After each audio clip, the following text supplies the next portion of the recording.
This is a presentation about flat files and relational databases for managers. Most applications involve data. Most computer applications involve data that must be persisted. If you're just playing a game like Angry Birds or something like that on a computer, there may be no need to persist the data. The data that is created by the program resides in RAM memory, random access memory, and when you stop playing the game, there's probably no need to store the score or the values that have been created by the playing of the game. But most applications involve data that does have to be persisted. In other words, put onto a hard drive or other data repository where it is preserved until the application is opened again and can be retrieved by the application at a later time. Just writing data to text files and putting them on hard drives is not practical. Relational database management systems are specialized software applications that effectively manage data for use by applications. Data is just facts without context. It's not information, it's certainly not knowledge. These are examples of data. For example, it looks like 31706 might be a zip code, but who knows? It might be something entirely different. Data is facts without context. But when data can be assembled into a meaningful context, it becomes information. Information becomes knowledge. And knowledge can be incredibly important. So applications, when they need data, talk to, if you will, a database. The database is probably running on another computer. If this is a three-tier network, what's illustrated here is actually a two-tier network. The application says to the database management system that is managing the data on the second tier, I need these particular data. And the database management system, in a sense, talks to the actual database, the tables in the database, and returns the data requested by the application. There's an old way and a new way of doing this, and as usual, the old way is not as good as the new way. But it's useful to teach and to understand the old way before attempting to teach and to understand the new and better way. The old way is called a flat file approach or a file processing system approach. This is one big table, and a long time ago, in the 60s or so and early 70s, this is the way data was usually stored. Now we use a way called a relational database, but this is the old way. And I didn't have enough width here to work with, but what I'm trying to show you is that this is a table that includes data about different kinds of things. For example, it has information about invoices, invoice number and invoice date. It also contains in the same table information about salespeople and their telephone numbers. Each row of this table also includes a product number, a product name. That's information about the product entity, and the customer name and shipper name and so forth. If I had more width to work with, I would have, for example, included the the shipping address and the billing address of the customers and so forth. But the point is that every row of this table contains data about multiple kinds of things. And the same data is frequently stored over and over again. For example, apparently every time Alice Smith sells something, her name and her phone number have to be entered into this database again. There are major problems with this old way of doing it, called flat files or file processing system. There is redundant data entry and storage, possible inconsistent data because of changes or mistakes. Let me go back here. Say that Alice Smith gets married and becomes Alice Jones. Well, when she sells merchandise now as Alice Jones, we have an inconsistency here, because some of the time she's known as Alice Smith, some of the time she's known as Alice Jones, and that's an issue, a potential problem. There are update anomalies. One change has to be made many times. So in the example I just gave, if the salesperson name changes, then it's necessary to go back and change her name in the database to reflect her new name, even for sales she already made. And there are deletion anomalies. The deletion of one fact may result in the loss of other data. Again, let me back up to this slide. Let's just imagine that customer named Ben Nice always asks to work with Alice Smith as a salesperson, never has bought anything from another salesperson. So if I had additional columns in this table, there would be additional information about Ben Nice, such as his shipping address, mailing address, and so forth, billing address. So let's say that Alice, now that she has married and her name has changed, leaves the company, moves away. And somebody says, Alice doesn't work here anymore, so let's remove her from the database.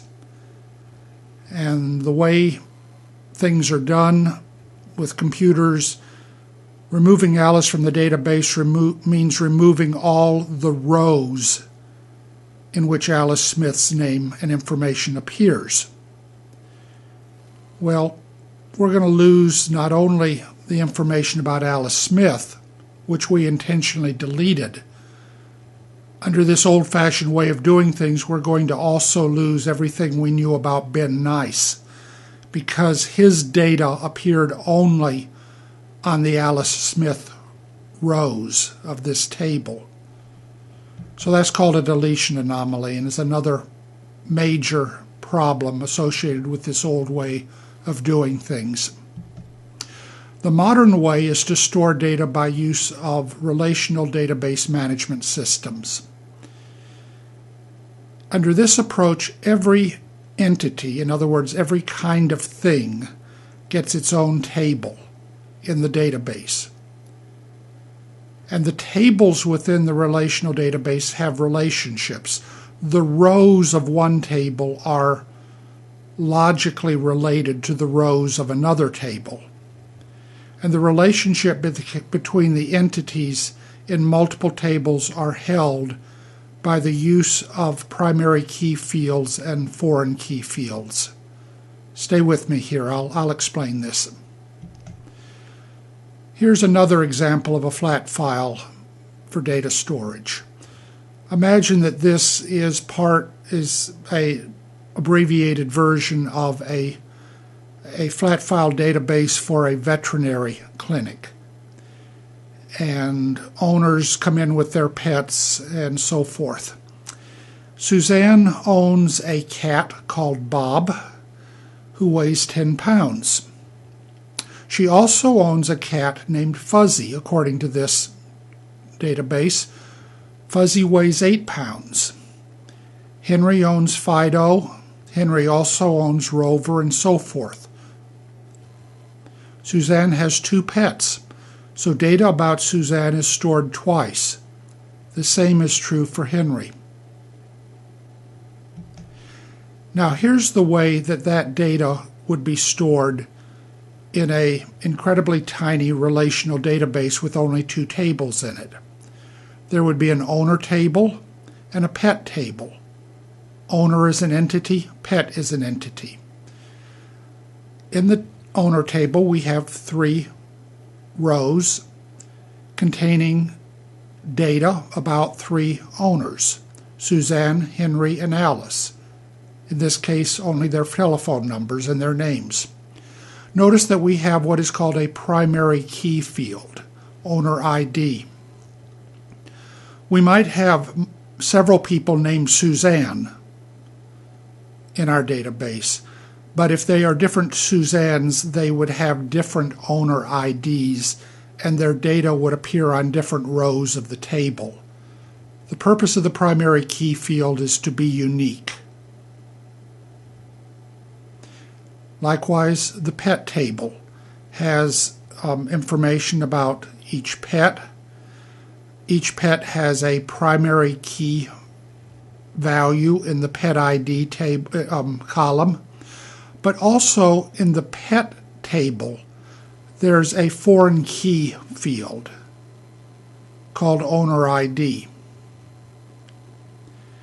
And you can see fairly easily that the 2 in the first row of the pet table points back to the 2 in the primary key field of the other table, meaning that Henry owns Rover, that Alice owns Daisy. The 1 in the Bob row of the pet table points back to the 1 in the primary key field of the Suzanne row, meaning that Suzanne owns Bob, and so forth. This is a much better way of doing things. There are multiple benefits to doing it this way. No matter how many pets Suzanne has, the data about Suzanne is stored only one time in the database. Therefore, there are no update anomalies. Let me go back to the other slide. If Suzanne's home telephone number changes, we don't have to change her home telephone number as many times as she has pets as we would the old way. We only have to change her telephone number 1 time. That prevents data entry problems, and it also prevents there being inconsistency in the database, such that we're not really sure, what her phone number is. If her phone number is entered every time she has another pet and brings the pet to the office, then there may be inconsistency because we may enter her phone number incorrectly, but not this way. Also, if for some reason a pet needs to be deleted from the database, then the deletion of the pet data does not result in the deletion of data about the owner. Therefore, there are no deletion anomalies. If we delete the fuzzy row from the pet table, Suzanne is still in the database.